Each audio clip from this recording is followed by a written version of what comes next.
안녕하십니까 교우 여러분. 벌써 아주 좋은 계절의 여왕, 아주 따뜻한 본격적인 봄의 계절이 돌아온 것 같습니다. 우리 제2기 교과 성경 해석학, 오늘은 그 5번째 시간으로 오직 성경으로라는 주제를 가지고 함께 공부해 보겠습니다. 오직 성경, 라틴어로 sola scriptura, 한번 따라해 보시겠어요? sola scriptura. 이건 뭐 크리스천들이라면 뭐 누구라도 기억할 만한, 기억해 두어야 할 우리 신앙이 아주 근본되는 구호입니다. 여기에 더해서 sola gratia, sola gratias, sola fide, 이렇게 오직 성경, 오직 은혜, 오직 믿음, 이걸 이제 종교개혁의 3대 구호라고 그러는데 아주 근본이 sola scriptura, 오직 성경이라고 합니다. 종교개혁은 이 sola scriptura, 바로 이 오직 성경이라는 구호로부터 시작이 됩니다. 이게 프로테스탄트의 정신, 개신교의 정신을 딱 한마디로 압축한 것이죠. 이게 무슨 뜻인가? 이 sola scriptura라는 말을 해석학적으로 보면 성경을 풍류적으로 해석하는 방식에서 일종의 영어로 allegorical이라고 합니다. 바꾸어. 성경이 가지고 있는 대단히 명료하고 분명한 문법적, grammatical, 역사적, historical 이렇게 말합니다. grammatical, historical interpretation, allegorical interpretation에서 풍류적 해석에서 grammatical, historical interpretation, 문법적, 역사적 해석으로 바뀌었다. 이렇게 해석학자들은 말합니다. 이게 무슨 뜻인가?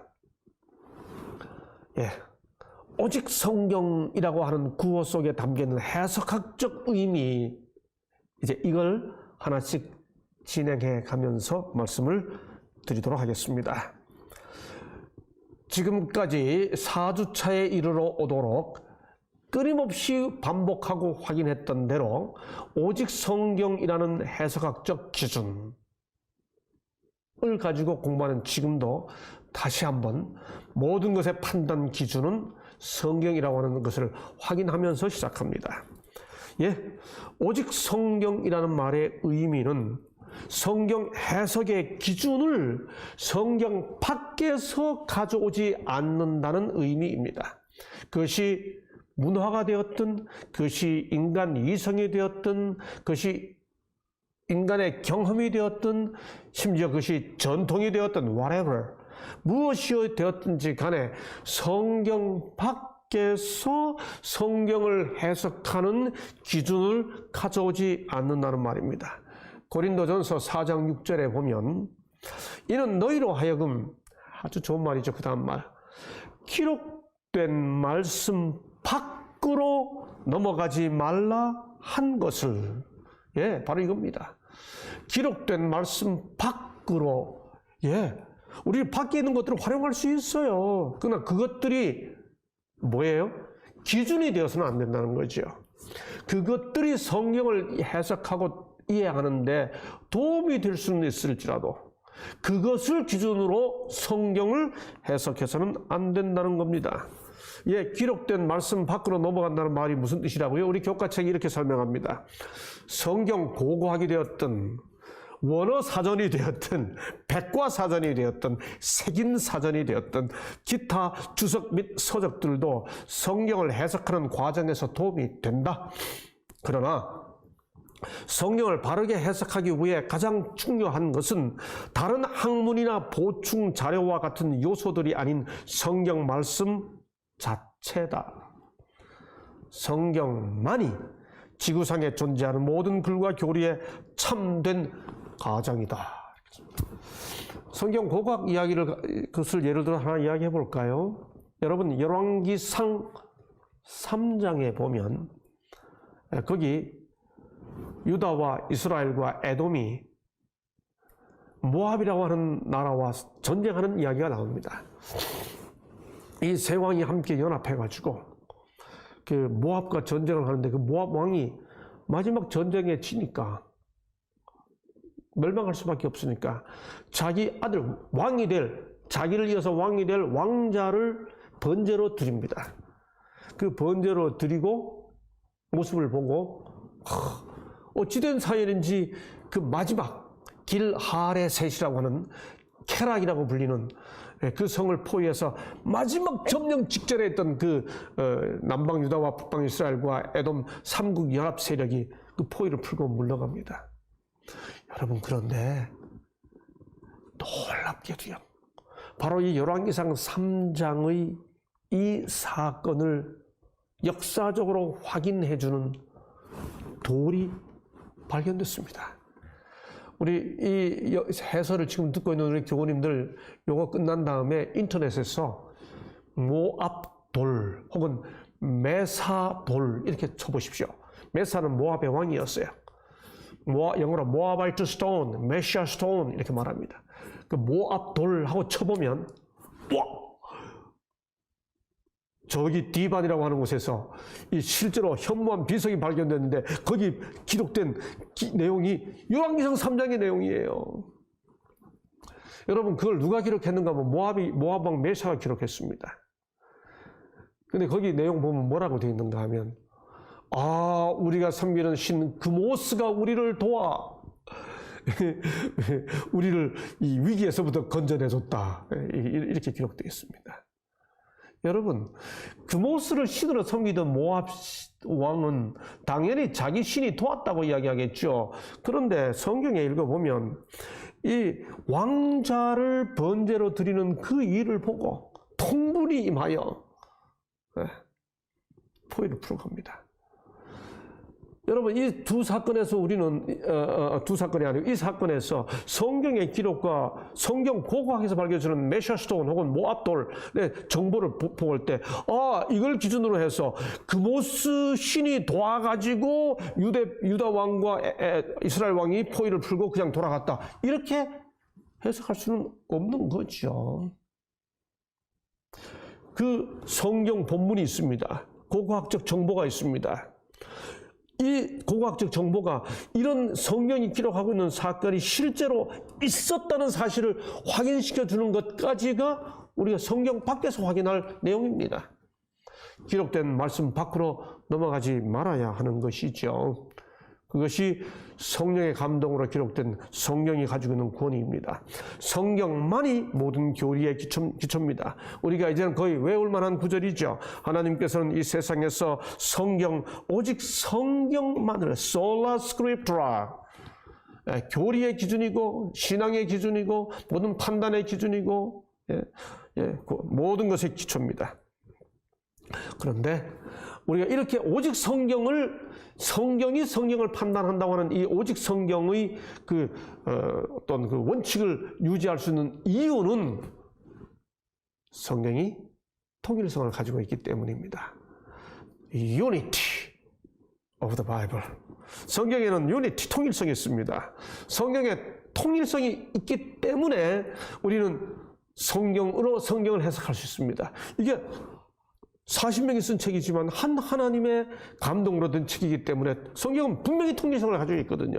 성경에 통일성이 있기 때문에 조화로운 교리적 체계도 만들 수 있어요. 없으면 못하죠. 만약에 그런 통일성이 없다면 진리와 오류를 분별할 수도 없어요. 창세기 이야기를 예를 들어 고린도서에 가서 찾고 고린도서에 보면 어두운 데 빛이 있으라 하고 하실 때 말씀하신 그 빛이 하나님을 알지 못하는 우리 마음 빛의 빛이었다, 이렇게 연결되어 있는 게 있잖아요. 또 성경의 통일성이 없다면 이설에 대한 방비를 할 수가 없습니다. 징계의 기준도 진리로부터의 이탈을 교정해 줄 수 있는 근거도 없어요. 성경은 통일성을 가지고 있어요. 그렇죠? 그래서 성경이 성경을 해석할 수 있어요. 성경 자체가 말하죠. 모든 성경이 하나님의 감동으로 되었다. 예언은 언제든지 사람의 뜻으로 낸 것이 아니요 오직 성령의 감동하심을 입은 사람들이 하나님께 받아 말했다. 이제 이 두 성경절은 외우실만 하죠. 디모데후서 3장 16절, 베드로후서 1장 21절. 그래서 곳곳에서 이렇게 권면합니다. 믿분, 이 믿분이란 말은 신뢰할 수 있는 믿을 만한 그 뜻입니다. 믿분 말씀의 가르침을 그대로 지켜야 하리니. 네, 이는 능히 바른 교훈으로 권면하고 거슬러 말하는 자들을 책망하게 하려 합니다. 디모데후서 1장 13절, 너는 그리스도 예수 안에 있는 믿음과 사랑으로서 내게 들은 바 바른 말을 본받아 지키고. 네, 성경의 통일성을 가지고 있기 때문에 앞뒤가 다 연결되는 거예요. 그래서 그 들은 바 말씀을 지키면 그게 서로 조화를 이룬다고 하는 뜻이죠. 성경의 통일성을 당연시하고 아주 자연스럽게 받아들일 수 있는 사례, 우리 너무너무 많습니다만, 압도적으로 많습니다만, 교과책이 예를 두고 있는 거 딱 하나만 제가 넣습니다. 로마서 3장 10절로 18절에 보면 구원에 관한 귀한 도리, 죄와 구원에 관한 문제를 다루기 위해 구약을 인용합니다.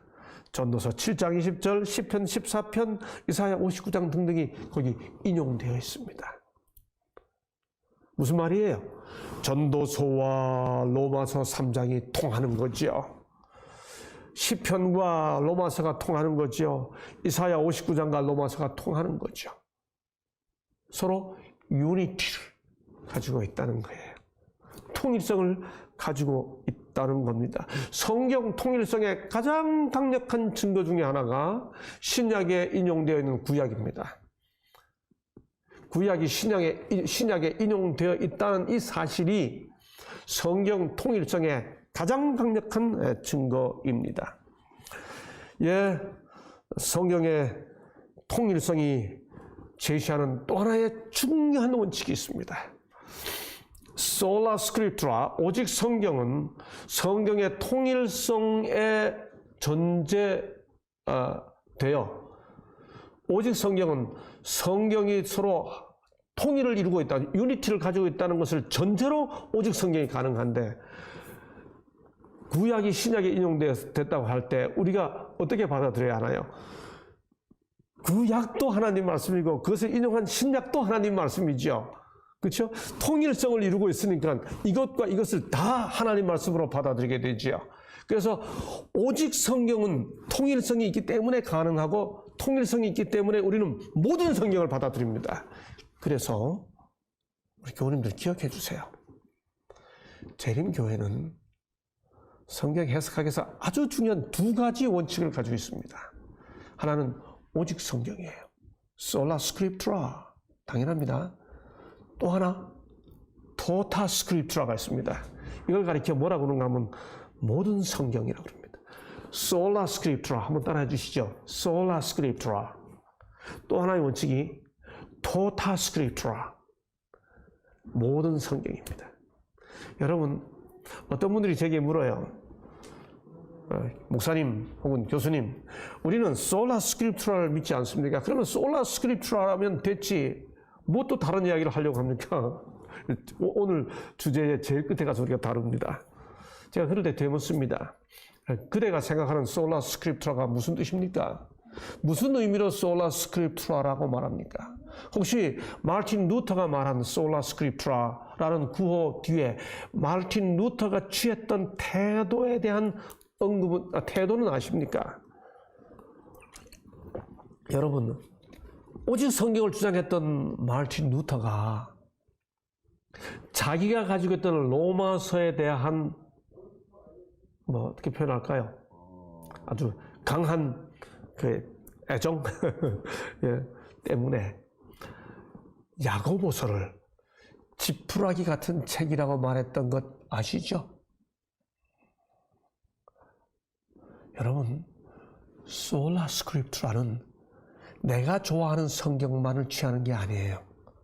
솔라 스크립트라는 성경의 통일성을 말하기 때문에 모든 성경을 다 받아들여야 합니다.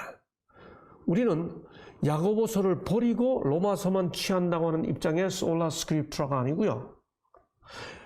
로마서 와 야고보서가 다 유기적 통일, organic unity, 유기적 통일성을 가지고 있다는 것을 전제로, 로마서와 야고보서, 구약과 신약을 다 받아들이는 것을 전제로 소라 스크립투라, 토타 스크립투라, 이게 함께 맺어져야 합니다. 사도행전 24장 14절에 보면 바울이 이렇게 말합니다. 그러나 이것을 당신께 고백하리이다. 나는 저희가 이단이라 하는 도를 조차, 유대 교도들이 바울을 가리켜 이단이라 했습니다. 그런데 너희들이 이단이라고 말하지? 나는 바로 그 이단이라 하는 도를 쫓아 조상의 하나님을 섬기고, 그 다음 뭐라고 말하나요? 율법과 및 선지자들의 글, 이제 이제는 아시죠? 토라와 느비임, 구약 성경에 대한 다른 표현입니다. 율법과 및 선지자들의 글에 기록된 것을 그 다음 어떻게 믿어요? 다 믿으며, 이겁니다. 솔라 스크립투라는 반드시 토타 스크립투라로 이어져야 합니다. 내가 좋아하는 어떤 것만을 취하는 것이 솔라 스크립투라가 아닙니다. 이런 부분에서 우리는 루터가 말하는 구호의 의미를 진정한 의미에서 구현해야 합니다.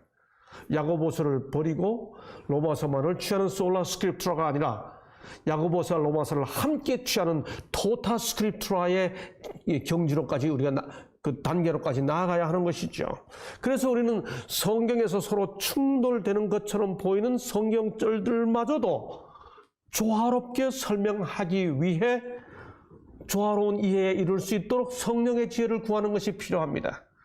저는 개인적으로 바로 이런 일에 저의 평생의 관심과 삶을 기울이고 있습니다. 그리고 그런 작업을 지금도 계속 하고 있습니다.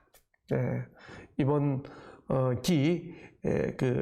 성경 해석학 주제 중에 저 뒷부분에 가면 제가 평생을 기울여 하고 있고 최근에 아주 집중적으로 하고 있는 작업을 그 주제로 한 주의 성경 교과가 있습니다. 그때 좀 더 자세히 설명을 드리도록 하겠습니다. 성경은 다양성 속에 통일성을 가지고 있습니다. Unity in Diversity라고 합니다. 여기 그리스도인 선교, 문서선교 100쪽에 보면 창조주께서는 동일한 사상으로 다양한 생각들을 감동시킬 수 있다.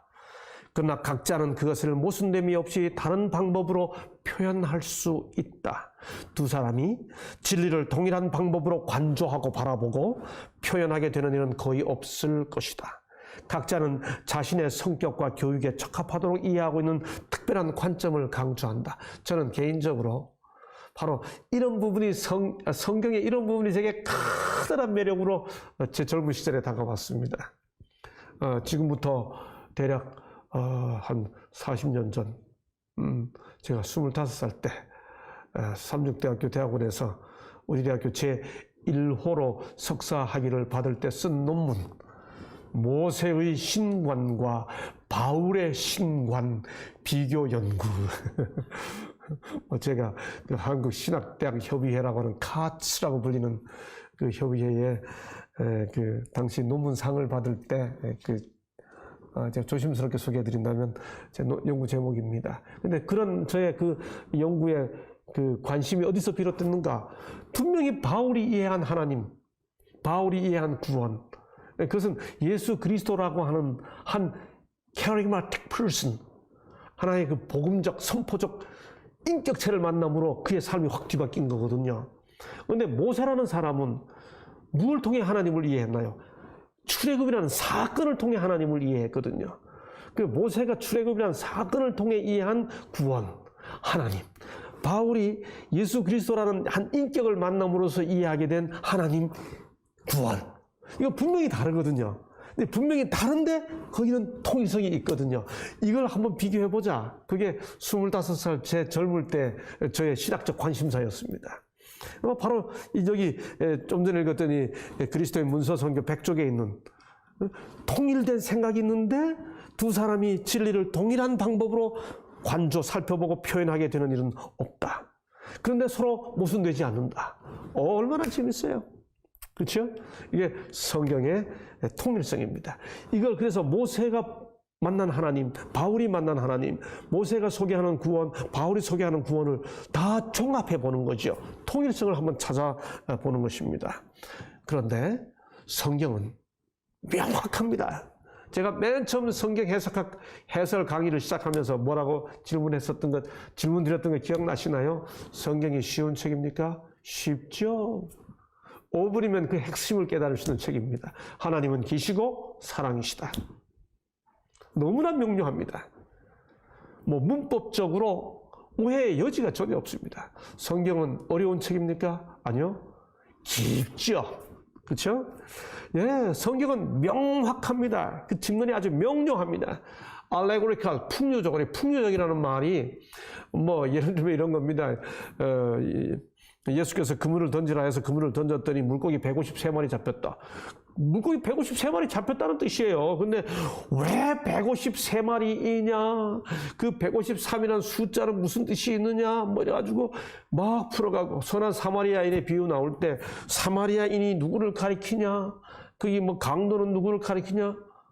비유인데 비유를 넘어가서 그 모든 것에 의미를 부여하는 그런 해석을 풍류 해석이라고 합니다.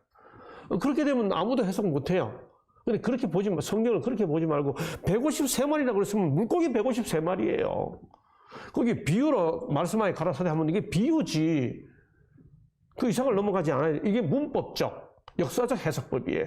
이게 종교개혁에서 찾아난 솔라 스크립트라 해석 의미입니다. 그래서 성경은 그 가르침에 있어서 충분하리만큼 확실하다. 오해 여지가 없다. 성경의 가장 기본적인 교훈은 어린아이와 어른 모두가 다 이해할 수 있는 것이다. 그래서 가톨릭에서는 교도권이라고 그럽니다. 그 교도권을 영어로 magisterium이라고 그럽니다. magisterium 이렇게 표현하는데, 가톨릭은 교회가 가르치지 않으면 절대로 성경을 깨달을 수 없다. 바른 성경을 깨달을 수 없다. 이게 교회만이 성경을 가르칠 수 있다는 게 교회가 교도권을 가지고 있다는 것이 그들의 아주 기본적인 교리 체계 중에 아주 중요한 원칙입니다. 이러면 개개인들은 성경의 바른 교훈을 깨달을 수가 없어요. 명확한 걸 모른다는 입장이죠. 아니죠. 개신교도는, 프로테스탄트는 성경은 명료하기 때문에 읽으면 알 수 있다. 아주 근본 지별을. 그러니 성경은 아주 심플한 책이에요. 하나님은 계시고 사랑이시다. 이거죠. 모든 신자는 성경의 근본적인 교훈을 스스로 이해할 수 있어야 합니다. 있다는 겁니다. 동시에 성경은 깊은 책입니다.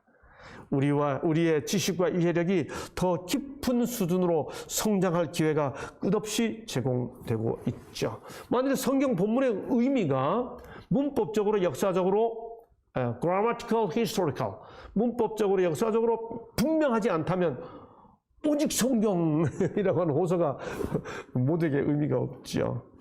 예수님이 실제로 그렇게 하셨어요. 우리가 복음서에서 찾아보게 되면 예수님은 종종 질문 받을 때 사람들에게 대답합니다. 어떤 이런 질문 받으면 읽어본 일이 없느냐? 이렇게 하시고, 또 읽어보지 못하였느냐? 읽지 못하였느냐? 어떤 설명을 하기보다는 그 본문의 말씀을 이렇게 누구라도 읽었으면 알 수 있을 텐데 그 다시 한번 읽어봐. 이런 의미죠. 저도 예수님의 가르침을 따라서 우리 학생들이 수업 시간에 질문하면 얼른 대답하기보다 어떤 구절 못 읽어봤어? 이렇게 예수님처럼 대답하기를 종종 즐겨합니다. 이건 성경의 명료성이 되었기 때문에 이렇게 하시는 거죠.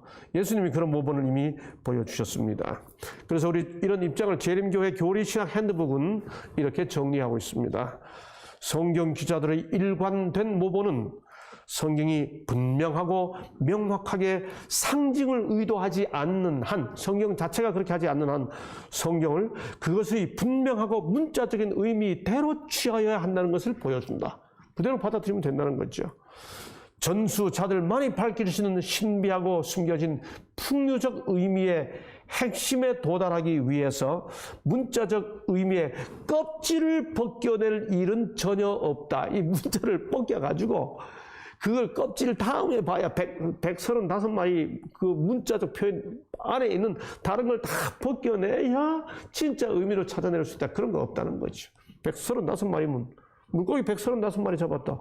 135마리 잡았다는 뜻이다. 바로 그겁니다. 네. 그 문자적, 문법적 의미 이외에 다른 배경들. 아까 제가 지난주에 공부했듯이 그런 정보가 필요한 것들은 우리가 도움이 필요해요. 단 그것들도 판단 기준이 돼서는 안 된다는 거죠.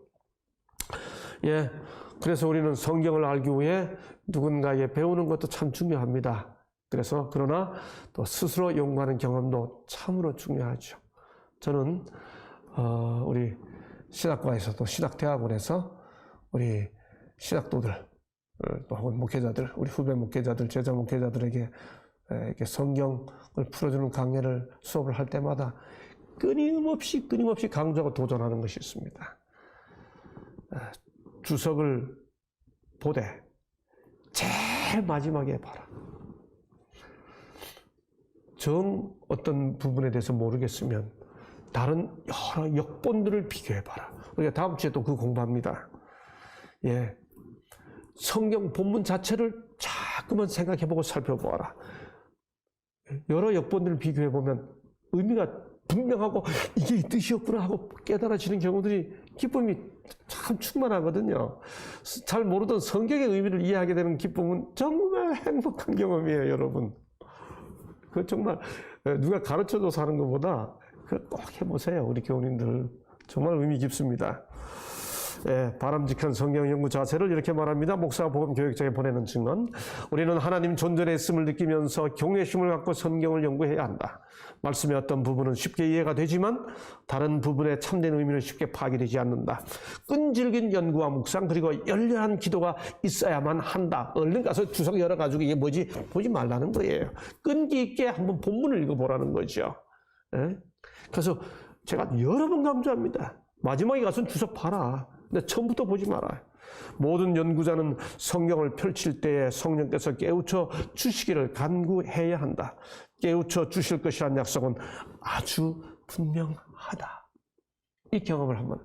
여러분, 그래서 우리가 이지 화이트의 저서에서 어떤 구절을 도움을 받을 수 있어요. 그런데 내가 성경을 잘 모를 때 바로 가서 읽은 것하고 성경 본문을 쫙 보고 난 다음에 이거구나 하고 깨달았는데 마지막에 가서 어떤 주석을 보니까 거의 같은 내용이 나오고 또 다시 이지 화이트의 저서를 찾아봤더니 거의 같은 내용이 나올 때 그때 느끼는 행복은 그냥 바로 가서 찾았을 때 지적으로 아는 것하고 달라요.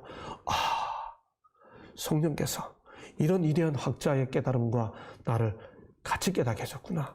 아, 성령께서 와이스를 영감하셨던 그 깨달음을 내게도 주셨구나.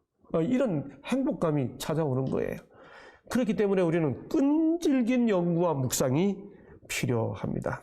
성경을 연구하려는 사람은 배우는 자의 정신으로 접근해야 한다. 우리 자신의 의견이 옳다는 것을 입증하기 위해서가 아니라 저는 개인적으로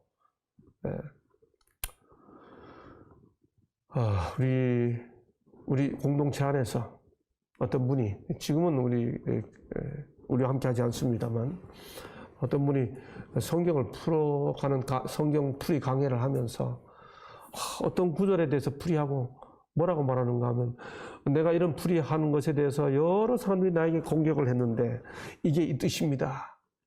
이게 이 뜻인 걸 알고 내가 통쾌했습니다. 제가 그런 표현을 쓸 때 얼마나 부담이 됐는지 모릅니다. 여러분, 성경을 풀어서 하나님께서 바른 의미를 가르쳐 주는 것을 깨닫고 나면 하나님께 감사해야지 저 사람이 틀렸다는 사실을 확인하고 왜 내가 통쾌해집니까? 그건 내 이론이 맞았다는 것이 증명되는 느낌이잖아요. 내가 옳다는 걸 증명하기 위해서가 아니고 하나님이 말씀하신 것을 알기 위하여 성경의 각 페이지를 연구해야 한다. 성경 한 권 딱 들고 내가 뭐 이거 다 내 기억력이나 내 뭐 지력을 마치 데몬스트레이션 하듯이 또 이렇게 표현하는 것도 우리에게 다 부담 주지 않습니까? 그렇죠? 성경의 참 지식은 말씀을 주시는 성령의 도움을 받아야만 얻을 수 있다. 우리가 하나님 말씀을 연구할 때 다 이런 자세로 성경을 접근해야 되는 것이죠. 예, 지금까지 여러 번 제가 미리 언급했습니다. 그래서 오직 성경은 뭐예요? 결국 성경의 통일성이 존재해 그런 겁니다. 성경의 통일성은 곧 뭐예요? 모든 성경을 받아들이는 겁니다. 그 모든 성경을 받아들이게 되니까 결국 그것이 해석학적 원칙으로 나타나는 게 뭐예요? 성경이 성경을 해석한다. 전문용어로 Scriptura interpretes.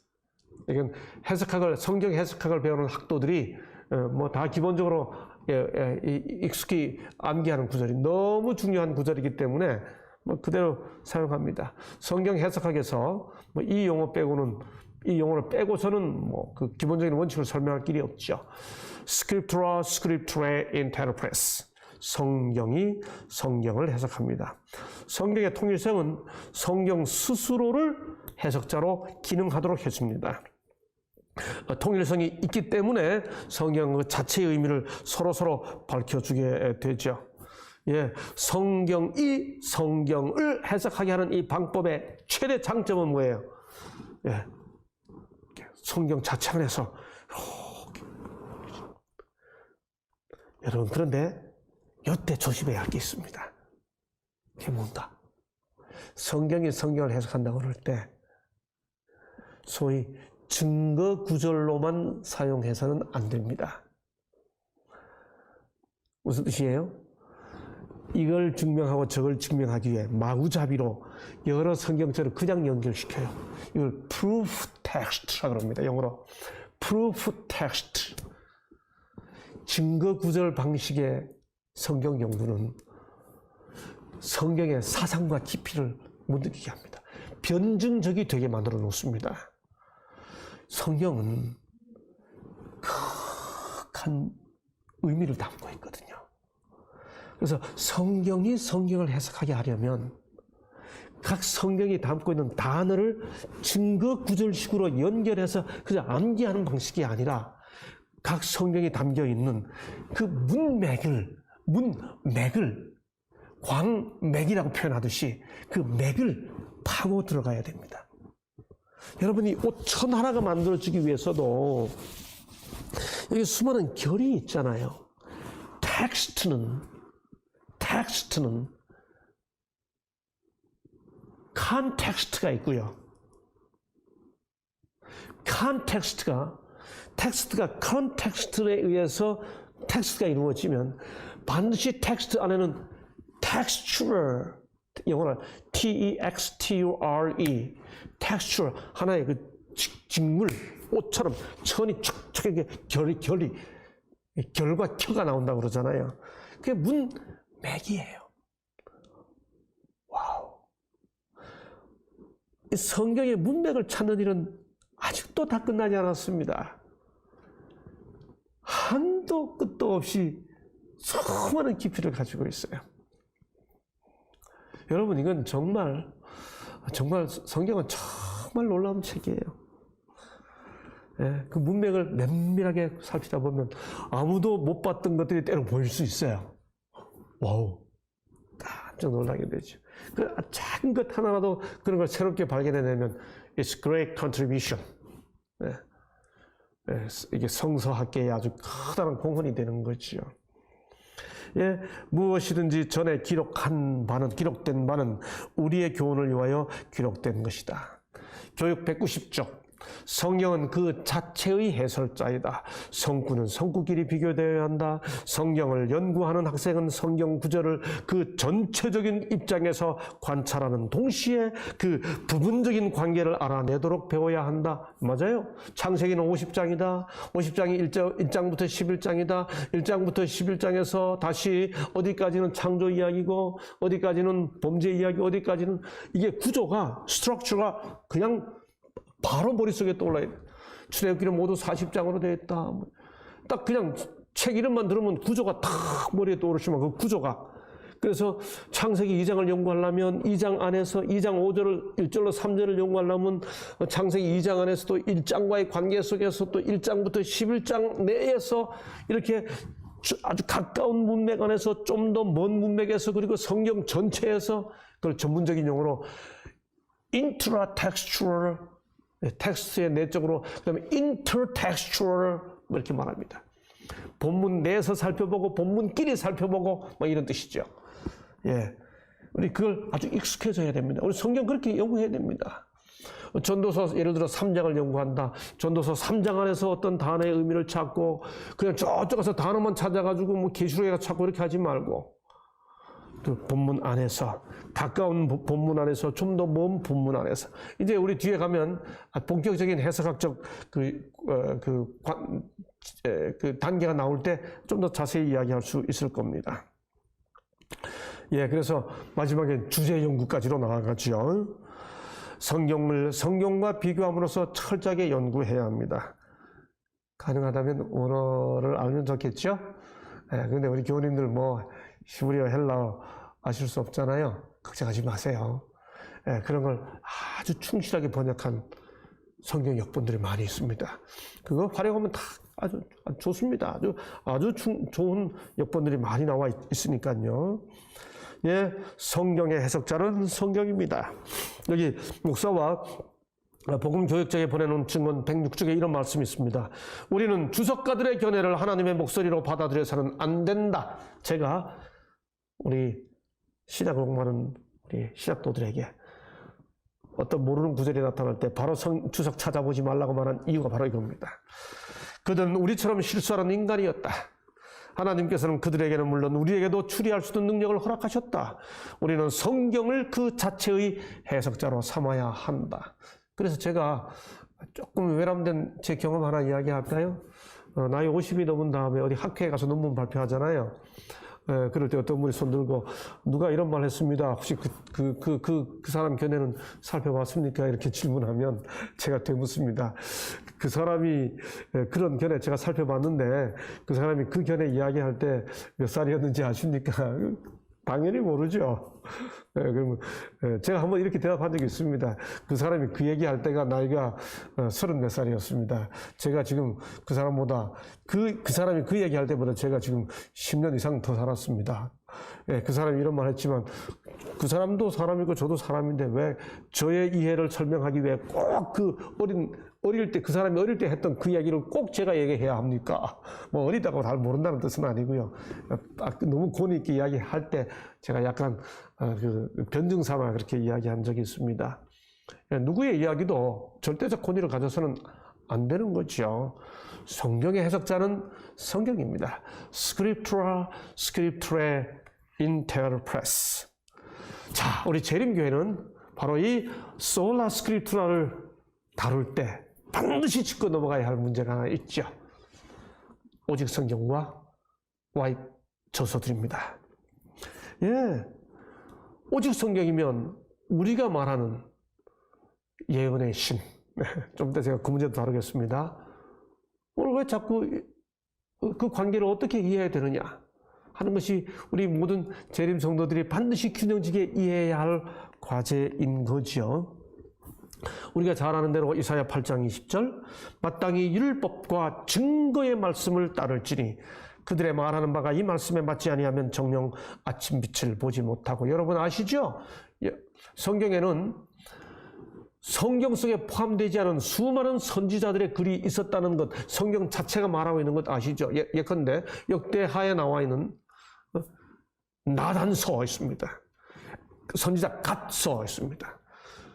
여러분 사무엘 상하 있잖아요, 그렇죠? 사무엘이 남긴 글들. 근데 그들이 정경 속에 포함되지 않았어요. 정경 속에 포함되지 않은 선지자들의 글이 있습니다. 그런 걸 가리켜 우리 뭐라고 표현하나요? 비정경 선지자 그렇게 표현하지 않습니까? 예, 여러분 와이세 글들이 절대로 성경을 대신하지 않습니다. 화이트는 그 본인이 철저하게 그야말로 철저하게 오직 성경을 강조했습니다. 우리가 끊임없이 강조했던 대쟁투 595쪽에 성경, 오직 성경을 교리와 행위의 규범과 기준으로 삼는 하나님 백성이 필요하다. 우리가 그런 백성들이 되어야 한다. 다시 대쟁투 9쪽에 보면 오직 성경이라는 이 프로테스탄트의 대원칙을 하나님 백성들은 확고하게 지지하고 옹호해야 한다. 반복해서 말씀하셨죠.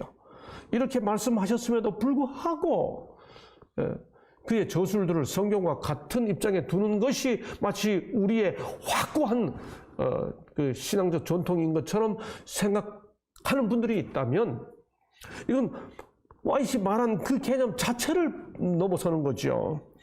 예, 요 위에 문장은 우리 교과책 문장 그대로 제가 따왔습니다.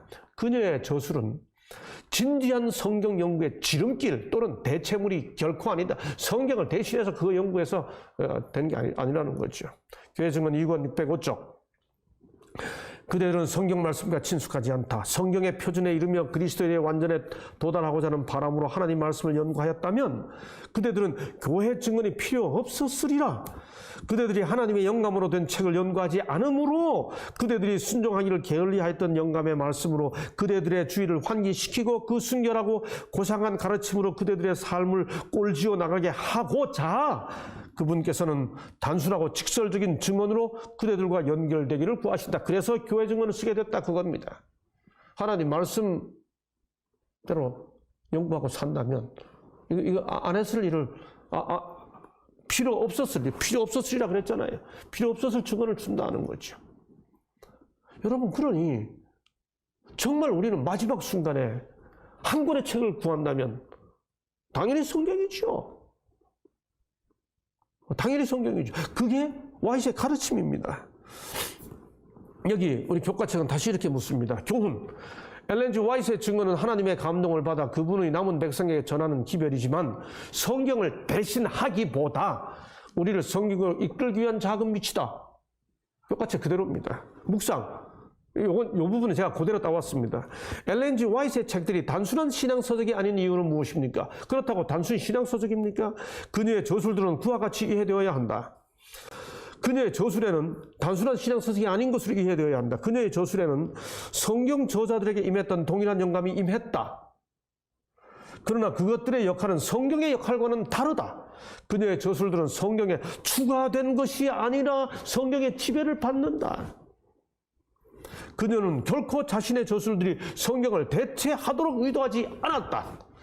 오히려 그녀는 성경을 신앙과 행위의 유일한 표준으로 높였다. 맞죠? 네. 그래서 우리 개개인에게 적용해 보자고요. 그대가 성경보다 엘렌 G. 와이스의 책들을 더 의존하는 경향이 있다면 어떻게 그런 태도를 스스로 개선할 수 있을까요? 여러분, 저는 정말 와이스의 책들을 사랑합니다. 읽으면 정말 감동이 있어요. 그런데 때때로 우리 신앙 공동체 안에서 와이스의 저서들이 마치 성경과 같은 권위를 가진 듯이 표현 안 하면 우리의 정통에서 벗어난 것처럼 벌써 이렇게 보는 시선들이 우리를 힘들게 합니다. 그건 와이스이 의도하지 않았던 겁니다. 예. 문서전도봉사 125쪽. 남녀들이 성경에 거의 빛을 두지 않기 때문에 주님께서는 보다 작은 빛을 주셔서 보다 큰 빛으로 인도하시고자 하셨다. 만일 구속에 있는 원칙을 실행하고자 하는 결심을 가지고 이 빛이 담긴 책들을 읽었다면 얼마나 많은 선을 이루었겠는가. 그 여자의 남은 자손 곧 하나님의 계명을 지키며 예수의 증거를 가진 자. 예수의 증거는 대언의 영이라. 여기서 저는 용어 사용을 정확히 하자고 하는 제안을 드리기 위해 우리가 자주 인용하는 이 두 구절을 띄웠습니다. 예수의 증거는 대언의 영이라. 여러분, 다음에 두 질문 중에 어떤 질문이 옳습니까? 대언의 영이란 무엇인가가 옳습니까? 대언의 영이란 누구인가가 옳습니까? 질문이 틀리면 답이 틀립니다. 그래야 질문을 바로 택해야 바른 대답이 나옵니다. 대언의 영이란 무엇인가라는 질문이 맞아요. 대언의 영이란 누구인가가 맞아요. 여러분, 성경에서 우리 이전에 개역 한글은 대언의 영이라고 했습니다. 예수의 증거는 대언의 영이라. 우리 개역 개정은 예언의 영이라고 그랬습니다. 대언은 예언이라고 번역되고 영은 신이라고 번역돼요. 그래서 대언의 영이라고 할 수도 있고 예언의 영이라고 할 수도 있고 대언의 신이라고 할 수도 있고 예언의 신이라고 할 수도 있습니다. 여러분, 예언의 신이라고 번역했다고 해서 이 예언의 신이라는 표현은 누굴 가리키는가 하면 모두 다 성령 하나님을 가리킵니다. 여러분, 예언의 신이라는 표현은 성령 하나님에 대한 표현이에요. 성령 하나님 중에서도 예언, 대언, 즉 선지자를 허락하시는 성령 하나님을, 그 선지자의 은사를 허락하시는 성령 하나님을 가리켜 대언의 영, 예언의 신 이렇게 부릅니다. 그러므로 예언의 신은, 대언의 영은 무엇이냐라는 질문이 틀려요. 대언의 영이 누구냐 이렇게 질문해야 됩니다. 예언의 신이 무엇이냐라고 하면 책이다 이렇게 말할 수 있습니다. 아니요. 예언의 신은 누구냐라고 물어야 성령 하나님이다 이렇게 답하는 거죠. 예언의 신은 대언의 영이라고 표현하든 예언의 영이라고 표현하든 예언의 신이라고 표현하든 그 예언의 신이라는 표현은 성령 하나님을 가리키는 표현입니다. 여러분, 와이스의 저서가 예언의 신이 아니에요. 와이스의 저서는 성령 하나님이 주신 선물입니다. 그렇죠? 예, 우리가 어떤 책을 예언의 신이라고 부르면 그것은 그 책 자체를 가리키는 것이 아니라 그 책을 선물로 주신 분이 성령님이시다라는 뜻으로 예언의 신이라고 부르는 겁니다. 우리 개념을 정확히 알고 표현해야죠. 예수의 증거를 같은 또 다른 곳에서는 선지자들이라고 표현했잖아요. 예, 선지자가 하는 일이 뭔데요? 그게 대언이에요. foreteller. 선지자가 하는 일이 뭔데요? 예언이에요. foreteller. 선지자가 하는 일이 뭐예요? 그냥 바로 이야기합니다. forthteller. 예, 그래서 대언하고 예언하고 진언하죠. 대언은 시간과 상관없어요. 하나님 말씀을 대신하면 대언이에요. 미래와 관련된 일이 예언이에요. 직설적으로 표현하면 진언이에요. 예, 와이스는 우리들에게 하나님의 말씀을 풀어주고 대언, 예언, 진언해 주셨죠. 예, 저는 와이스의 여러 저서들 중에서도 특별히 성경 자체를 풀어준 대쟁투 총서를 정말 사랑합니다. 3,500쪽이 넘는 대하 드라마. 하나님은 사랑이시다로 시작해서 하나님은 사랑이시다로 만들죠. 성서학도인 저를 특별히 행복하게 만들어주는 책들이 있습니다. 부조와 선지자, 선지자와 왕. 이 두 권의 책은 특별히 구약학도인 제가 끊임없이 살펴보는 정말 사랑하는 책입니다. 또 시대의 소망, 사도행적, 산상보훈, 실물교훈 이런 책들은 성경을 정말 바르게 이해할 수 있도록 참 정말 하나님의 말씀으로서 성경을 이해하게 해줍니다. 제가 와이스의 저서들을 찾으면서 참 발견했던 두 가지 원칙은 정말 그녀는 모든 곳에서 오직 성경만을 이야기하고 있고 모든 성경만을 이야기합니다. Sola Scriptura, Tota Scriptura. 이 원칙을 얼마나 충실하게 지켜가는지 모릅니다. 저는 그의 책 속에서 단 희미한 암시도 찾지 못했습니다. 성경 대신 내 말을 들으라. 자, 요만한 암시도 제가 찾아볼 수 없었습니다. 예수 대신 나를 바라보라. 단 하나의 희미한 흔적도 찾아볼 수 없었습니다. 온전히 예수 그리스도를 바라보도록 권하고 온전히 성경을 읽도록 오직 성경만이 우리에게 하나님 말씀이라고 하는 사실을 끊임없이 확인해 주고 있는 것을 발견할 수 있었습니다. 예, 가려 뽑은 기별 3권 33쪽 우리 교과책에 인용하고 있는 부분이죠. 성경을 그대의 음식으로, 그대의 끼니로, 또한 그대의 음료로 삼으며 그 원리를 그대의 품성의 요소로 삼을 때 그대는 하나님께로부터 권면을 받는 법을 더욱 잘 알게 될 것이다. 나는 오늘 그대 앞에 귀중한 말씀을 높인다. 즉 하나님 말씀을 높인다. 와이 자매가 이렇게 말했다. 혹은 와이 자매가 저렇게 말했다 하면서 내가 말한 것들을 반복하지 말라. 이스라엘의 주 하나님이 말씀하신 바를 찾고 그분이 명하신 바를 행하라. 와이시 우리에게 권면해준 정말 소라 스크립트라 그리고 토타 스크립트라 오직 성경 이 아름다운 원칙이 우리 재림 신앙을 지켜가는 우리 모두의 원칙이 되어서 정말 견고한 말씀 토대 위에 서서 아주 바른 견고하고 바른 성경 해석의 길을 밟아가는 우리 모든 재림 성도들 되기를 바라면서 오늘은 여기까지 하겠습니다. 감사합니다.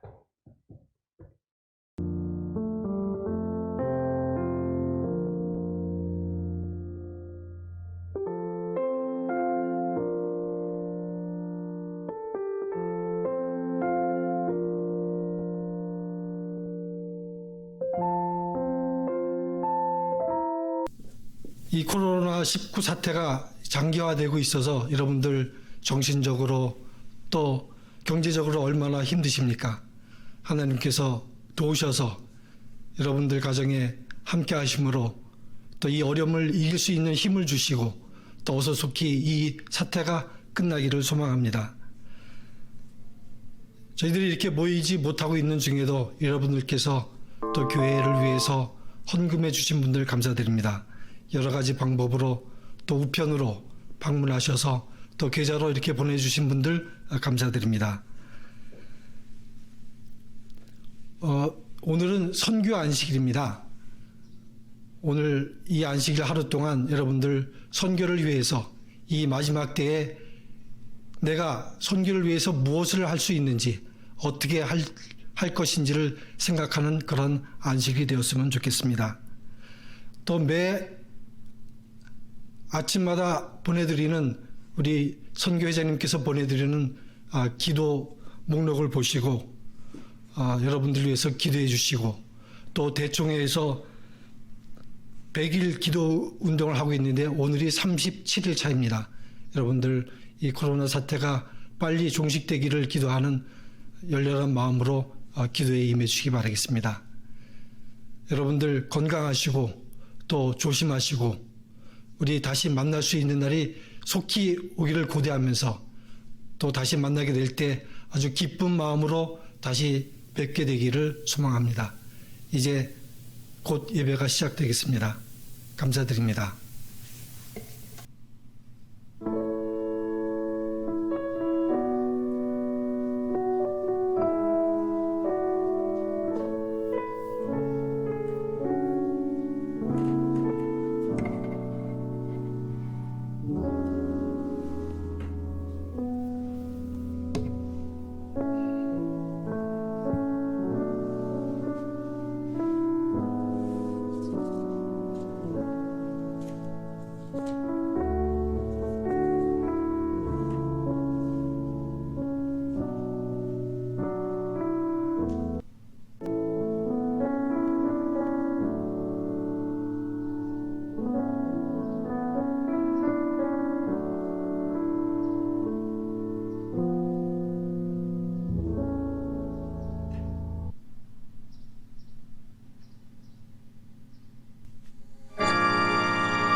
우리를 사랑하셔서 주님과 함께 동행하며 하늘의 음성을 듣고 마음속에 세상이 줄 수 없는 평강을 누릴 수 있는 귀한 안식일 시간으로 인도하시니 감사합니다. 아버지, 우리 마음이 분유하고 머리가 복잡합니다. 이 모든 찌꺼기들을 다 제거해 주시고 하나님이 주시는 청결한 마음을 가지고 순결하고 성결한 마음을 가지고 하나님만 예배하도록 이 시간 우리를 주장해 주시옵소서. 약속하신 은혜를 받기 위하여 마음을 열고 주님을 모십니다. 우리의 마음에 임하여 주시고 우리가 드리는 예배를 받으시고 주님 홀로 영광받아 주시옵소서. 예수님의 이름으로 간절히 기원하옵나이다. 아멘.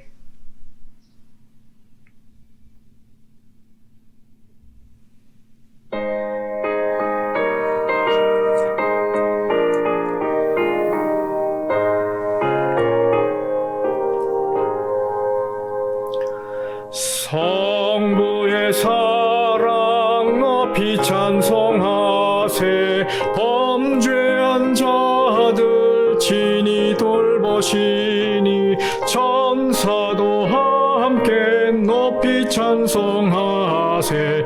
주 여호와께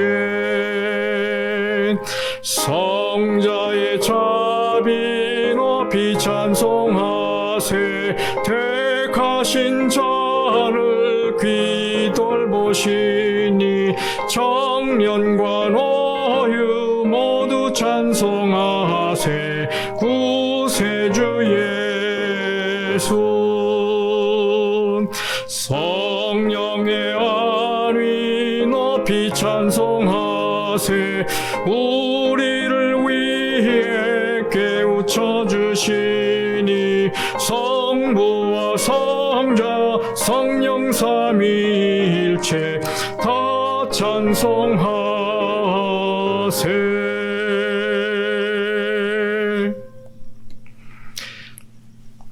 성경 강도 있겠습니다. 히브리서 12장 3절 말씀입니다. 너희가 피곤하여 낙심하지 않기 위하여 죄인들이 같이 자기에게 거역한 일을 참으신 일을 생각하라. 아멘. 차복진 장로님의 기도가 있겠습니다. 다 함께 있는 자리에서 무릎을 꿇고 기도하시겠습니다. 사랑하는 주님, 안식일 영상 예배를 통해 주께 감사와 영광과 찬양을 드립니다. 함께 찬양한 주의 자녀들이 이 시간 성령으로 하나 되어 거룩해 하옵소서. 주님, 주의 자비하심에 구합니다. 지금 이 세상이 당한 재앙으로 인해 주의 자녀들 흔들리지 않도록 붙들어 주옵소서. 이 조용하고 신속한 재앙이 우리의 믿음을 나타나게 하지 않도록 이 종말을 신속히 이르도록 도와주시옵소서. 우리가 서로 대면 없이 장시간 지낼 동안 서로에 대한 형제 사랑이 식지 않게 하여 주시옵소서. 경제적인 문제로 궁핍한 형제를 찾아 도울 수 있는 사랑을 주옵소서. 이 고난을 오히려 믿음의 내적 충전의 기회로 삼아 더 큰 환난 날에 대한 면역을 갖게 하여 주시옵소서. 문명의 기술에 자만했던 세상이 우리의 도움이 어디에서 올까 할 이때 우리를 지으신 창조주께 눈을 돌리게 하여 주시옵소서. 겸손히 우리의 지난 일들을 성찰하게 하여 주시옵소서. 우리가 눈 감기 전 준비되지 못한 믿음으로 슬퍼하지 않게 하여 주시옵소서. 이제 주의 기별을 전할 주의 종에게 성령이 역사하심으로 시적절한 은혜로운 주의 말씀이 선포되게 하여 주시옵소서. 주 예수님의 이름으로 감사기도 드립니다. 아멘.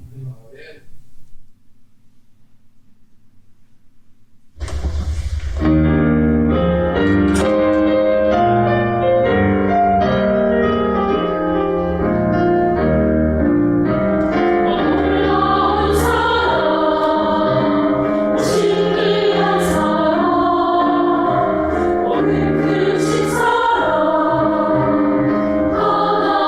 사랑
성도 여러분 안녕하십니까?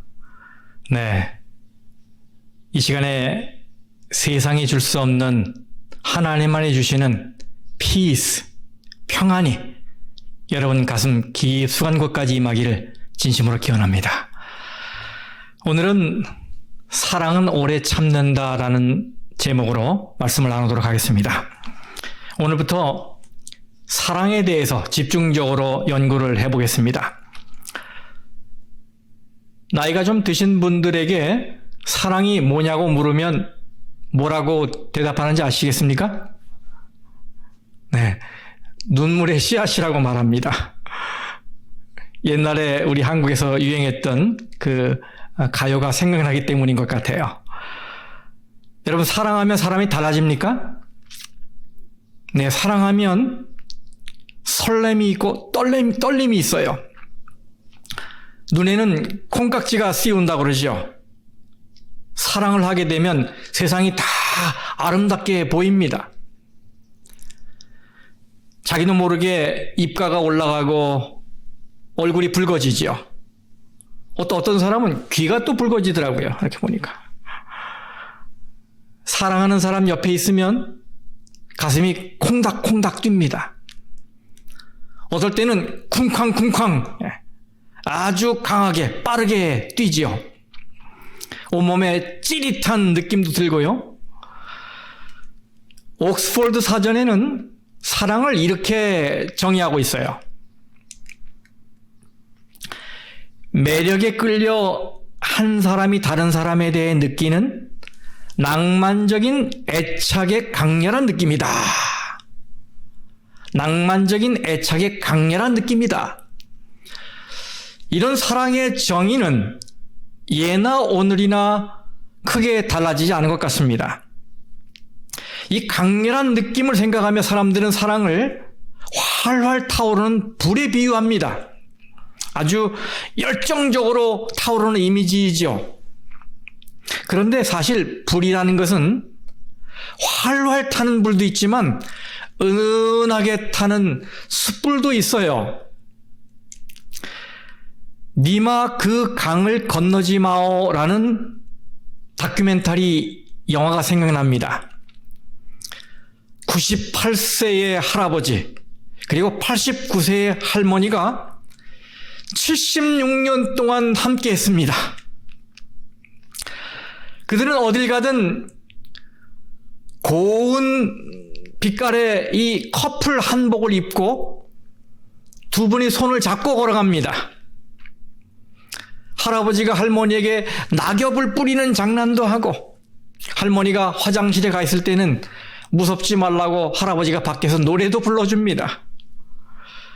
저는 이 노부부를 보면서 젊은이들 같은 활활 타오르는 격정적인 사랑은 아니지만 은은하게 타는 숯불 같은 아주 깊은 사랑을 느끼게 돼요. 아주 따뜻한 사랑을 나누고 있다 생각이 돼요. 그러면서 이 두 분은 참 사랑을 잘 가까우셨구나라고 생각을 합니다. 이 부부는 흔들리는 가벼운 감정에 의지하지 않고 묵직하게 서로를 위하고 있더라고요. 여러분, 혹시 사랑한다고 할 때 어떤 표정을 짓습니까? 여러분 한번 줘보세요. 사랑하면 어떤 표정을 짓습니까? 잘 표현이 안 되지요? 근데 아주 어려울 거예요, 이것은요. 대부분의 감정은 표현이 됩니다. 감정이 이 표정이 나타나요. 기쁘다, 슬프다, 화가 났다, 우울하다. 다 이 감정은 이 얼굴에 나타납니다. 그래서 그 사람의 표정을 보면 그 사람의 감정을 읽을 수도 있게 돼요. 그런데 사랑에는 표정이 없어요. 이거다라는 표정이 없어요. 그저 다양한 행동을 통해 알아차릴 뿐입니다. 그래서 학자들은 이 사랑을 감정의 영역에 놓지 않습니다. 사랑이 감정이라면 많은 문제가 발생해요. 왜요? 수시로 바뀌기 때문에. 꽃이 필 때 바뀌고 나뭇잎이 떨어질 때 바뀌고 또 그날 몸 컨디션에 따라 바뀌고 만나는 사람에 따라 바뀌고 이렇게 좋았다 실망하다를 반복하게 돼요. 그러므로 사랑이 이 느낌에 따라 있다가도 없게 되고 없다가도 있게 되는 것이라면 얼마나 헷갈리겠습니까? 또 그런 사랑의 인생을 걸어야 한다면 얼마나 불안하고 또 불행한 일입니까? 그래서 사랑은 원칙이다 라는 말씀이 마음에 와 닿아요. 여기 하나님의 아들과 딸들이라는 책 101쪽에 이렇게 말씀하고 있습니다. 사랑은 충동적이고 상황에 따라 변화무쌍한 감정이 아니다. 그것은 뭐라? 살아있는 원칙이며 영원한 능력이다. 원칙, 이 principle, 원칙은 깊이 박힌 이 바위처럼 결코 흔들림이 없이 일관되게 지켜야 하는 행동 규범을 말하는 거지요. 저는 이 말씀을 읽고는 저의 삶에 목표가 생기고 또 기도 제목이 생겼어요. 그것은 하나님을 사랑하고 이웃을 사랑하는 말씀을 실천할 때 이 가볍게 흔들리는 감정에 의존하지 않고 변함없는 원칙으로 누구를 대하든 어떤 상황이든 사랑하며 살아야 되겠다라는 것입니다. 근데 이것은 제 천성으로는 안 되는 거예요. 그러나 하나님이 함께하면 가능하지 않겠습니까? 여러분도 그렇게 생각하십니까? 여러분도 저처럼 이렇게 삶의 목표를 가지고 기도하실 마음이 있으십니까? 자, 그런 의미에서 고린도전서 13장 이 사랑장을 좀 읽어보도록 하겠습니다. 4절에서 7절 말씀입니다. 사랑은 오래 참고 사랑은 온유하며 시기하지 아니하며 사랑은 자랑하지 아니하며 교만하지 아니하며 무례히 행하지 아니하며 자기의 유익을 구하지 아니하며 성내지 아니하며 악한 것을 생각하지 아니하며 불의를 기뻐하지 아니하며 진리와 함께 기뻐하고 모든 것을 참으며 모든 것을 믿으며 모든 것을 바라며 모든 것을 견디느니라. 아멘. 여러분, 이 얼마나 아름다운 말씀입니까? 가슴이 따뜻해지지 않습니까? 그래서 여러분에게 한 가지 제안을 드리겠습니다. 그것은 이 사랑에 대한 연구가 진행되는 동안에 최소한 일주일에 한 번이라도 여기 사랑이라는 단어 대신에 여러분의 이름을 넣고 기도하면서 읽으시기를 제안합니다.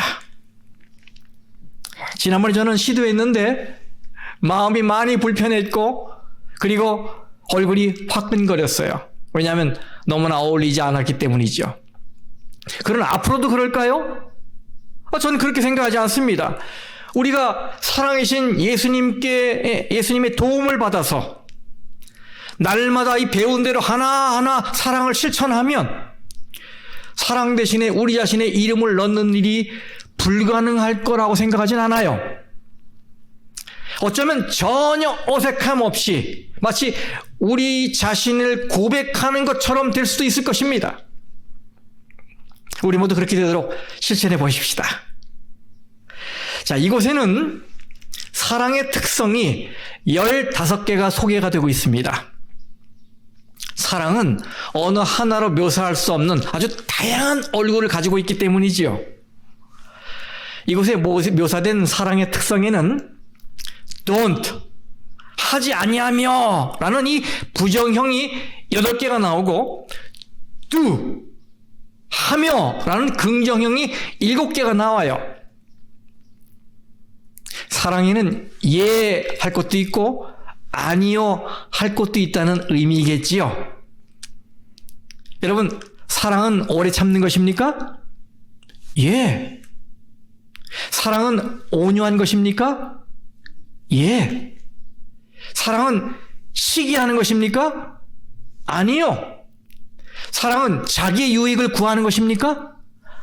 아니요. 이렇게 우리는 사랑할 때 예와 아니요를 구분할 줄 알아야 돼요. 사랑은 언제나 예스가 아닙니다. 그러므로 우리는 사랑이 아닌 것은 NO 할 줄 알아야 돼요. 그래야 아름다운 사랑을 가꿀 수가 있는 것입니다. 여기 사랑을 설명하는 15개의 단어는 모두 다 명사로 되어 있지 않습니다. 또 형용사로 되어 있지도 않습니다. 다 동사로 되어 있어요.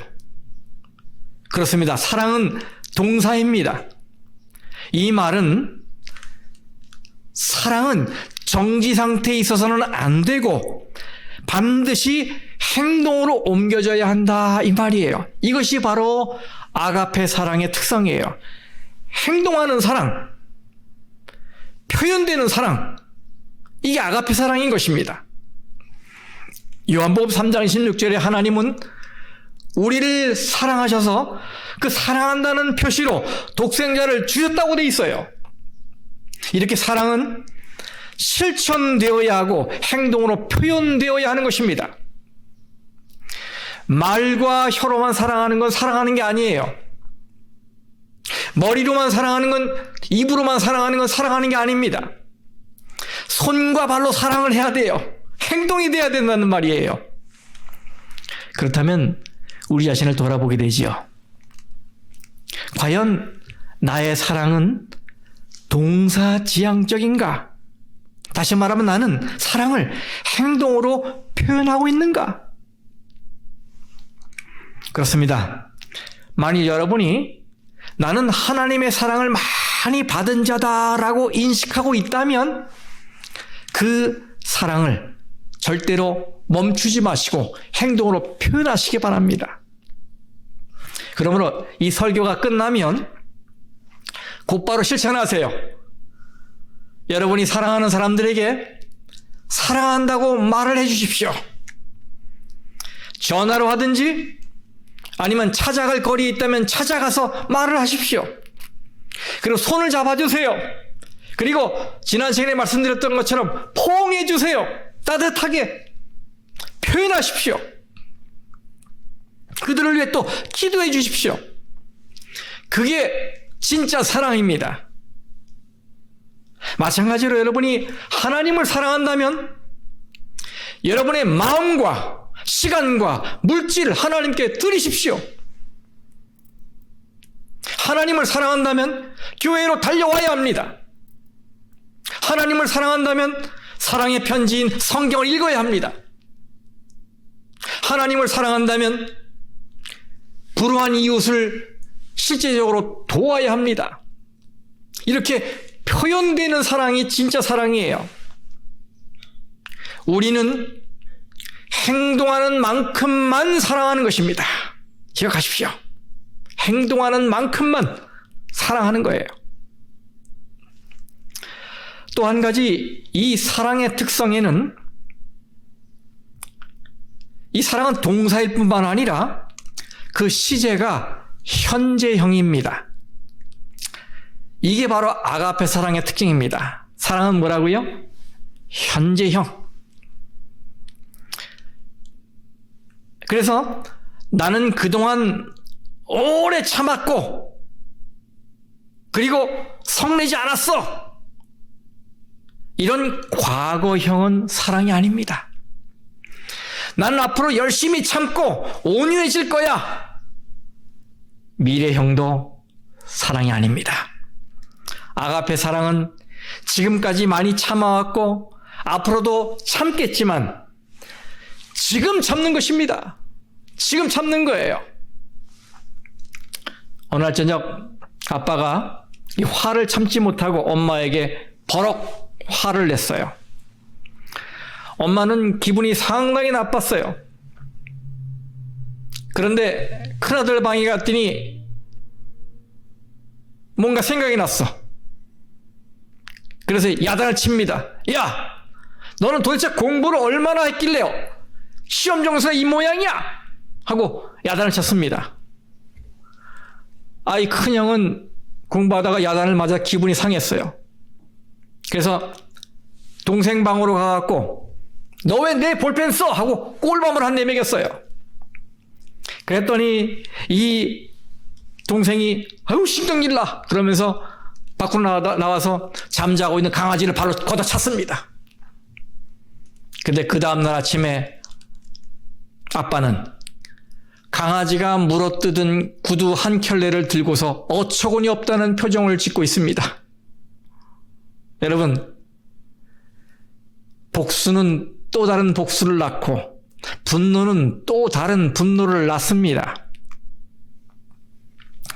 사람들은 인생 말년에 세 가지를 후회한다고 합니다. 하나는 좀 즐겁게 살 걸. 다른 하나는 좀 베풀며 살 걸. 다른 하나는 좀 참고 살 걸.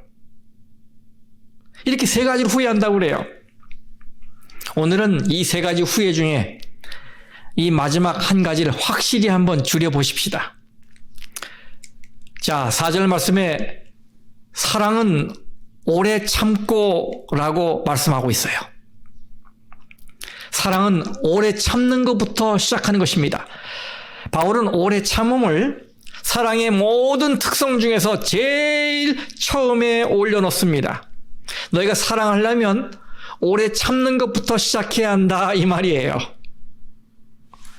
여기 오래 참고를 헬라 원어로 마크로스메오라고 그래요. 마크로스메오. 맥스 루케이드 목사는 이 마크로스메오를 물이 끓기까지 오랜 시간이 걸린다 이런 이미지로 설명을 했어요. 여러분, 우리가 주전자에 물을 끓이는 중이라면 물이 빨리 끓는데 결정적인 영향을 주는 요소가 무엇이 있을까요? 물의 양도, 또 주전자의 크기도, 또 스토브가 어떤 거에 따라 또 다르겠죠? 그러나 물을 빨리 끓게 하는데 가장 중요한 게 불의 세기 아니겠습니까? 불의 세기를 조절해서 세게 하면 어떻게 해요? 물이 빨리 끓는 거예요. 그렇다면 여러분, 오래 참는다는 것은 무엇입니까? 이 스토브의 불을 약하게 해서 물을 천천히 끓게 한다 이런 의미가 되겠죠.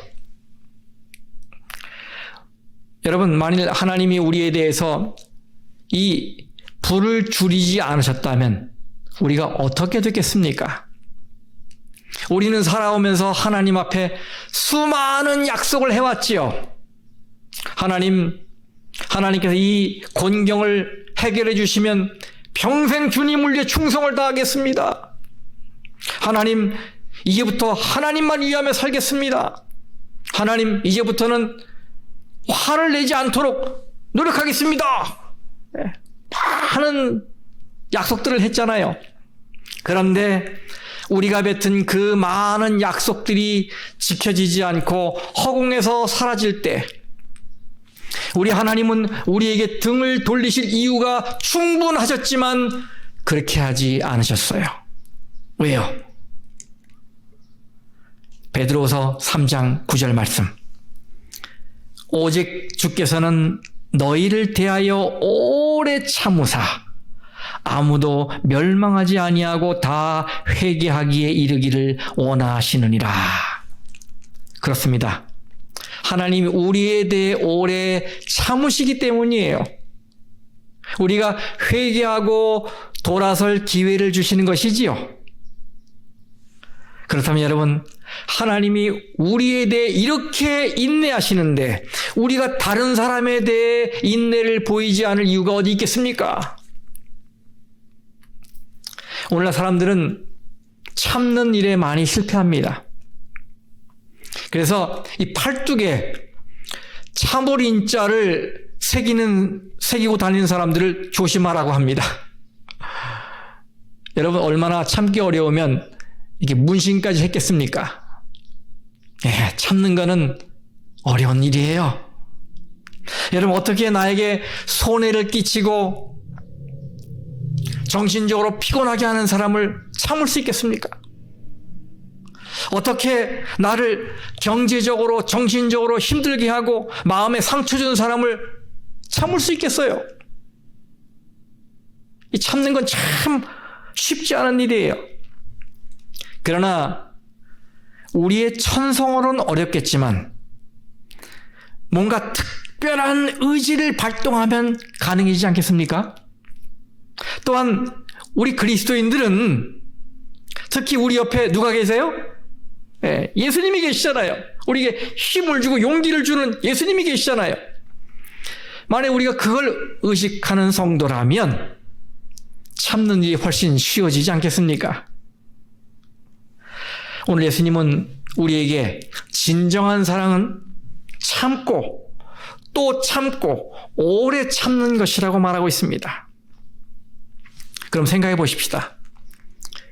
왜 우리가 참아야 합니까? 그 이유는 주님이 참으셨기 때문입니다. 여기 히브리서 12장 3절 이 말씀을 공동번역 성경으로 읽겠습니다. 죄인들에게서 이렇듯 심한 미움을 받으시고도 참아내신 그분을 생각해 보시오.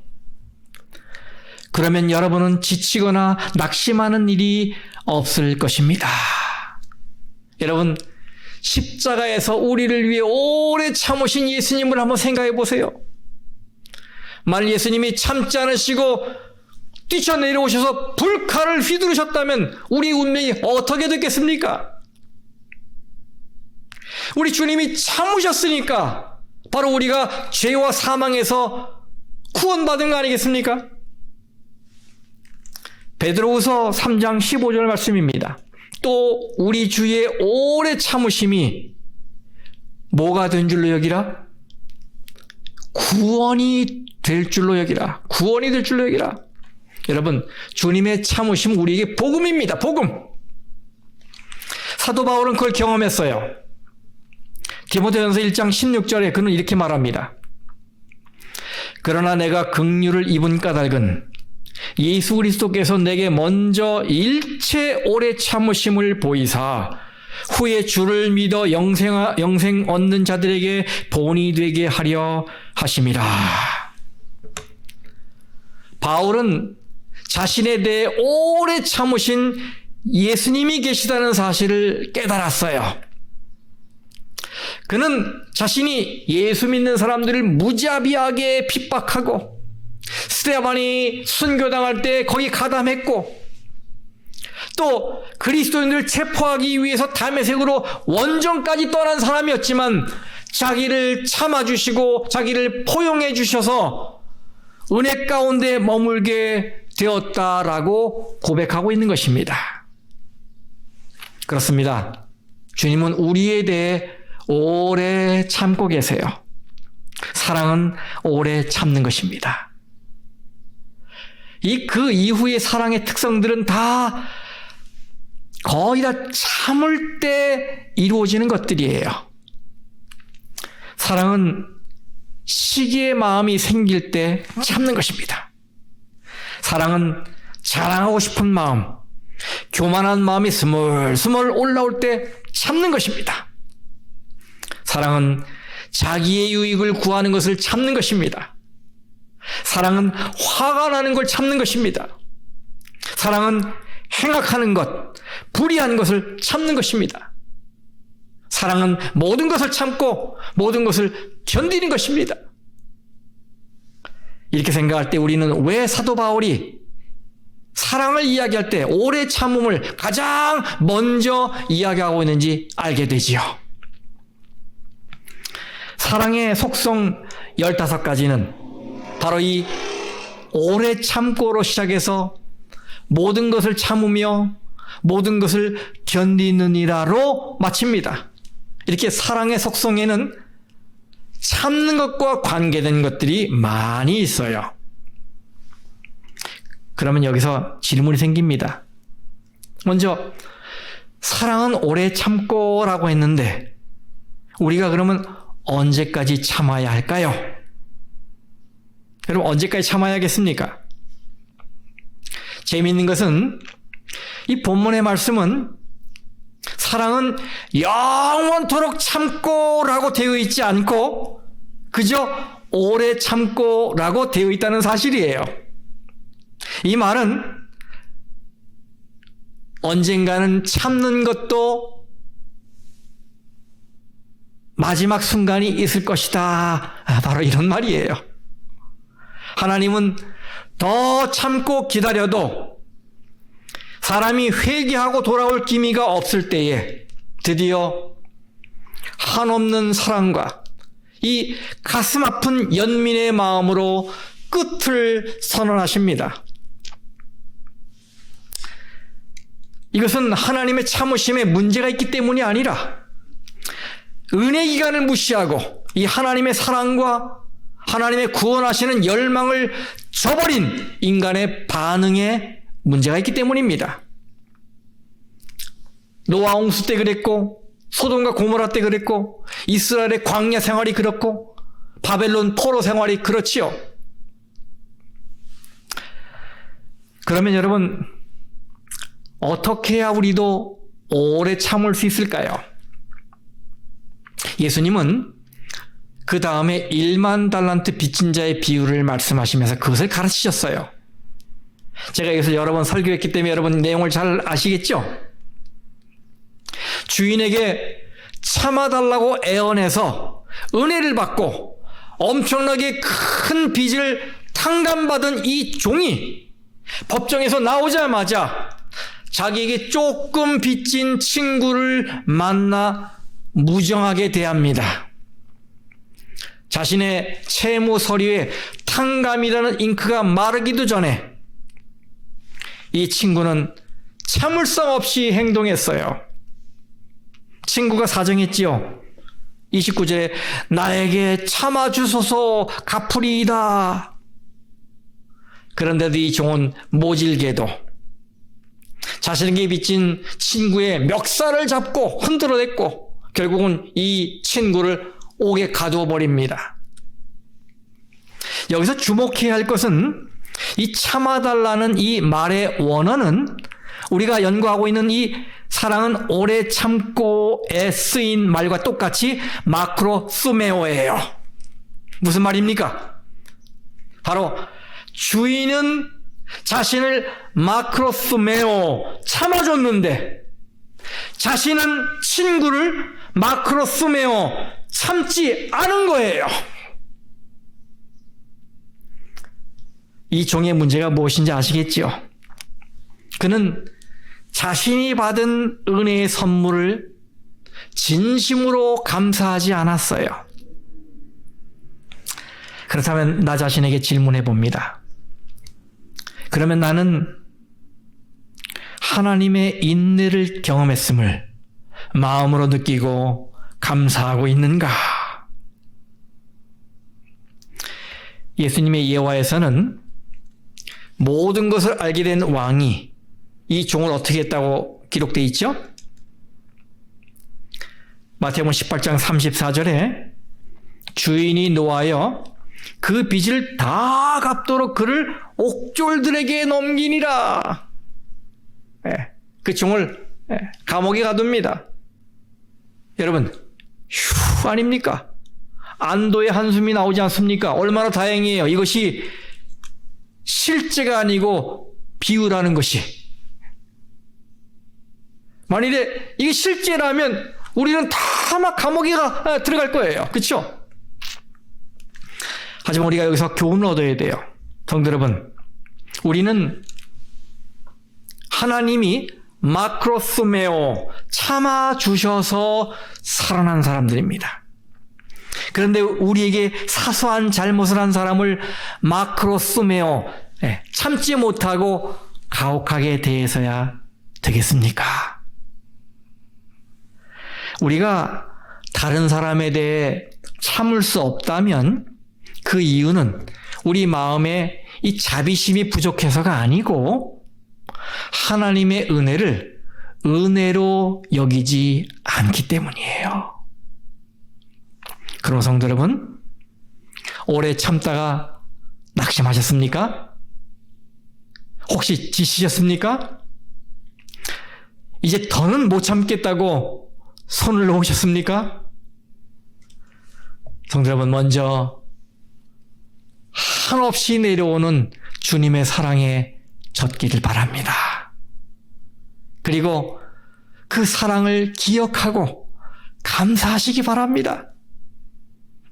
성도 여러분, 혹시 나는 못해, 이제껏 참을 만큼 참았어 라고 결심하시는 분이 계십니까? 그렇게 포기하고 싶은 마음이 듭니까? 여러분, 그럴 때 하나님이 이 구제불능인 나를 얼마나 참으셨는지를 기억하시기 바랍니다. 이제는 더는 사랑할 수 없다라고 생각될 때 하나님이 이 구제불능인 나를 어떻게 사랑하셨는지를 기억해야 합니다.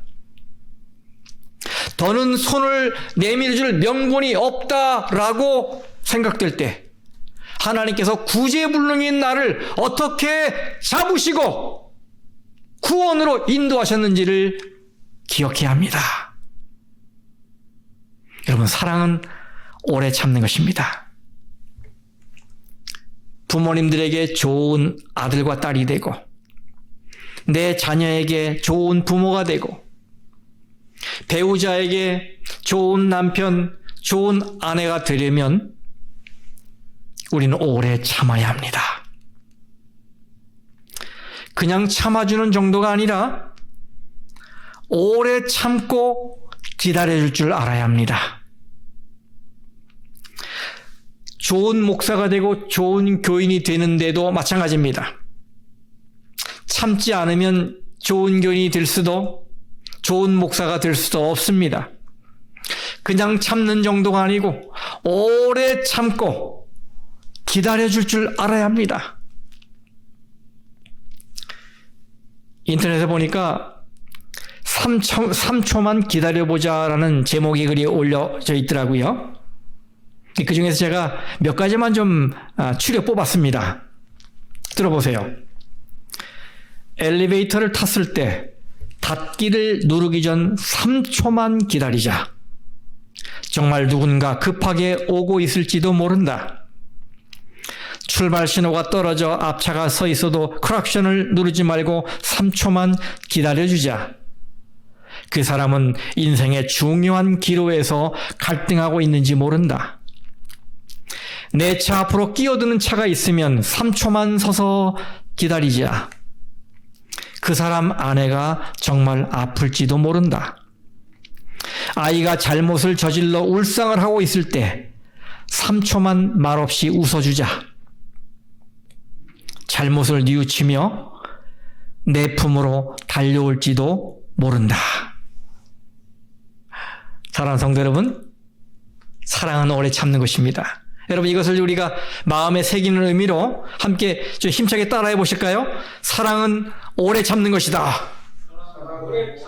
한 번 더요. 사랑은 오래 참는 것이다. 그렇습니다. 그것이 사랑의 시작이요 끝입니다. 사랑하는 성도 여러분, 우리가 참게 되면 우리를 향해 오래 참으시는 우리 주님의 품성을 나눠 갖는 것입니다. 신의 성품에 참여하는 거예요. 그러므로 이 놀라운 축복을, 오래 참는 사랑을 실천함으로 우리 모든 성도님들이 누리시게 되기를 간절히 바라며 말씀 마치겠습니다.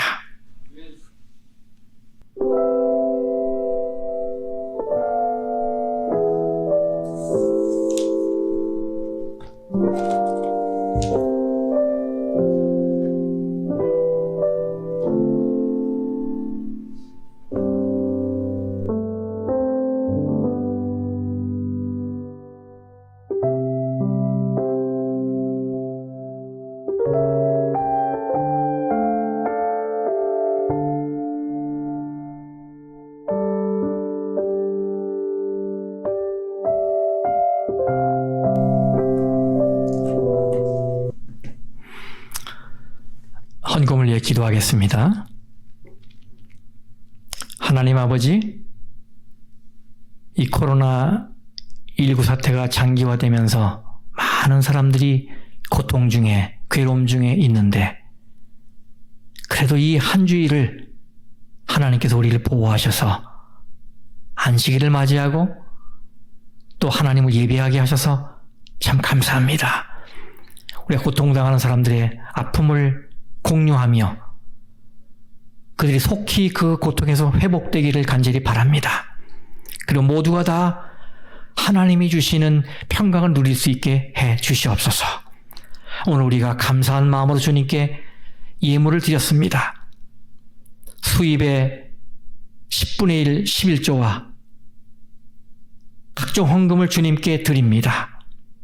그리고 이 헌금과 함께 우리의 마음을 주님께 드립니다. 마음을 받아주시고 이 헌금이 교회 선교를 위해 유용하게 사용될 수 있도록 축복해 주시옵소서. 헌금을 드린 모든 손길들 위해 하나님의 축복이 함께하여 주시옵소서. 예수님의 이름으로 간절히 기도합니다. 아멘.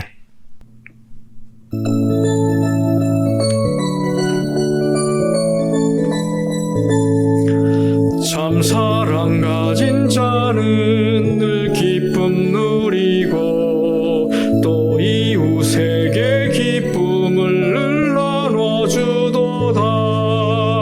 주님은 사랑이시오니 주님을 닮게 하소서. 참 사랑 가진 자는 늘 기쁨 누리고 또 이웃에게 기쁨을 늘 나눠주도다. 죄악과 슬픔 많은 이 땅에 살면서 늘 사랑하는 마음으로 문 영혼 구하세. 주님은 사랑이시오니 주님을 닮게 하소서. 참 사랑 가진 자는 늘 기쁨 누리고 또 이웃에게 기쁨을 늘 나눠주도다. 이 세상 지나가고 새 세상 이르면 주님과 그의 사랑을 늘 찬양하겠네. 주님은 사랑이시오니 주님을 닮게 하소서. 참 사랑 가진 자는 늘 기쁨 누리고 또 이웃에게 기쁨을 늘 나눠주도다.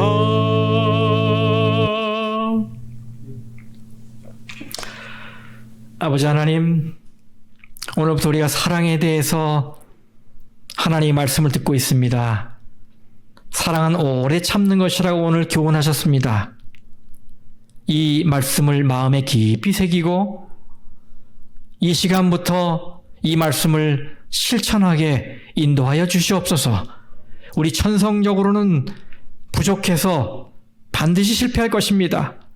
그러니 주님, 우리와 함께 하시고 힘을 주시고 용기 주시고 인도하여 주시옵소서. 그래서 주님이 우리에 대해서 오래 참으신 것처럼 우리도 다른 사람에 대해 너그럽고 그리고 포용적이 될 수 있도록 인도하여 주시옵소서. 그리고 우리를 오래 참으신 주님 참으로 감사합니다. 이 안식일 하루 동안 그 주님과 교제하며 영혼의 큰 기쁨을 맛보게 도와주시옵소서. 한 주 동안 우리의 삶을 선하게 인도하여 주시옵소서. 예수님의 이름으로 간절히 축원합니다. 아멘.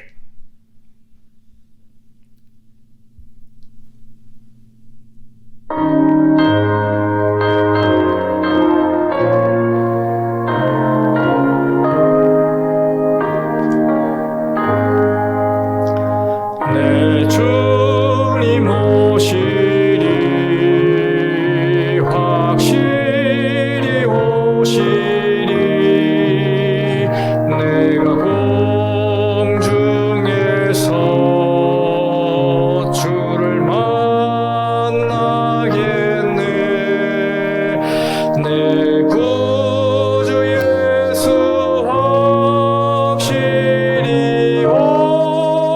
주시옵소서.